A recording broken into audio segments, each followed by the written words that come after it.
Hey y'all, welcome. Amanda here from Dwellaware. I'm so excited to share with you today about this fluted box trim accent wall. It made such a big impact.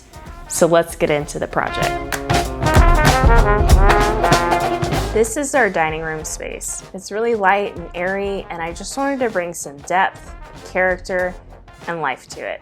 Once I had the vision in my mind, I went to work sketching it out, making the measurements, and just kind of understanding what it would look like.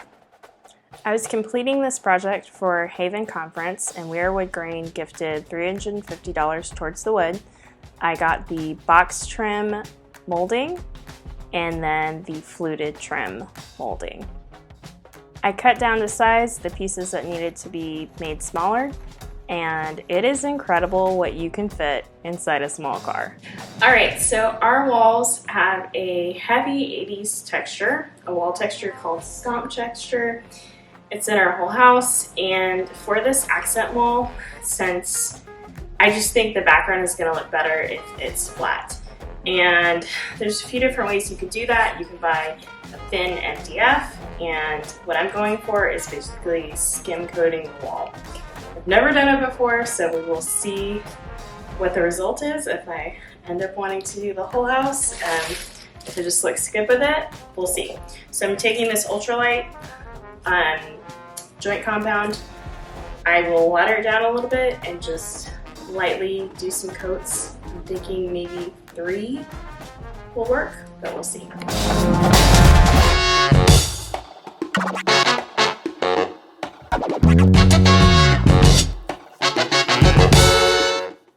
This is how it looked once I got that skim coat on. I thought it was great and definitely gave the flatness I was looking for, but it needed to be sanded after that. So I created a small area around the wall so I could just power sand it and do it quickly. Y'all, it got so messy. So much dust everywhere. I had no idea.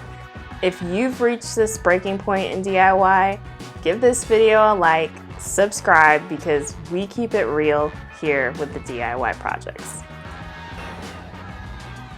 Yo. Whew. When I say never again, I mean never again. I can't even see it well, but whatever state it's at, we're going with it.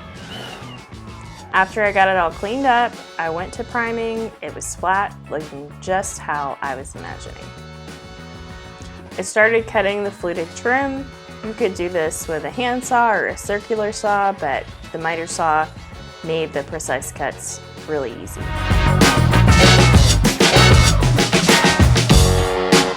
The miter saw made it easy to stop block and get precision with the cuts.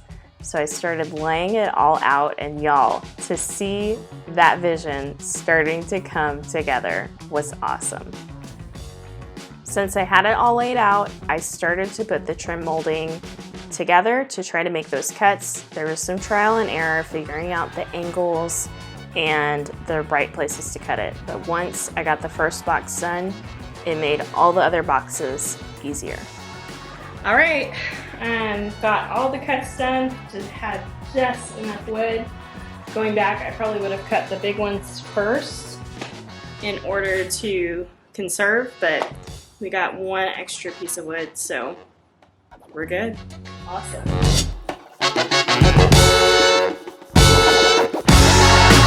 I used a laser level to line everything up. I've had this level for a while, but this was the first project where I really felt like I was understanding how to use it. It helped me to line everything up, and it was just so useful. I also used a small level, and then I would put a brad nail in the center of each trim piece just to make sure that everything was lining up right for the fluted molding inside. This was definitely the fun part, seeing it come together and just all the measurements working out and looking good. I didn't use liquid nails on this project, just in case I changed my mind and I want to change things up. Just using brad nails and caulk gives enough support so it's not going anywhere. But if you put on liquid nails, you're definitely going to damage the wall, and you're looking at probably doing new drywall if you ever change your mind and decide to remove it.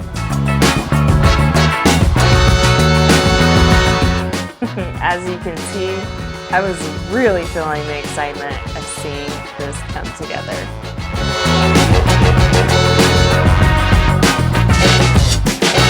I was trying to make sure they all fit on my biggest box, and then this happened.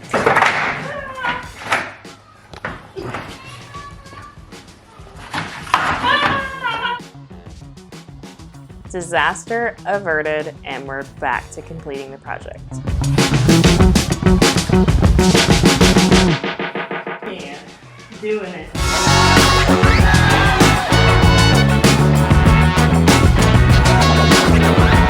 I decided to use a simple flat trim to frame out the doorway to the kitchen because it's never had any framing.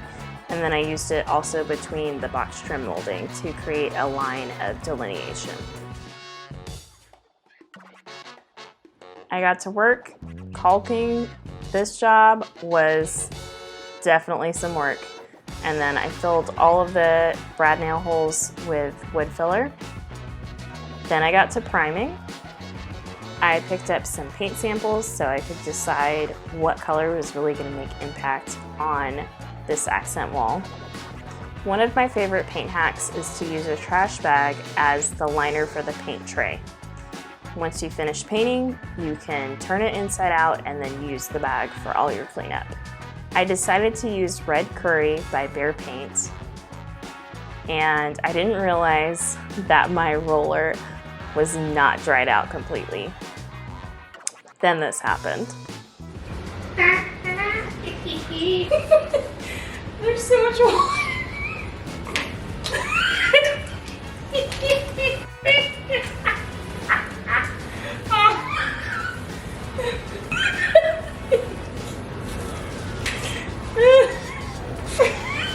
It looks like dusty.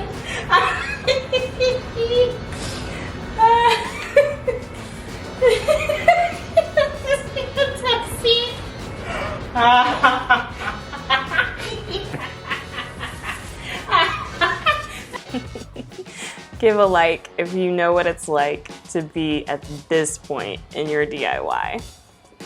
I got it all painted. I was working at night trying to get it done before my kids got up the next morning because it's a central zone of our home and I didn't want my 3-year-old in the paint.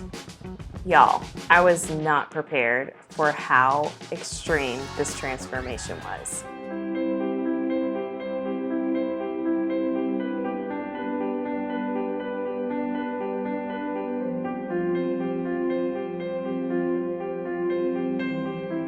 Thanks so much for joining me today.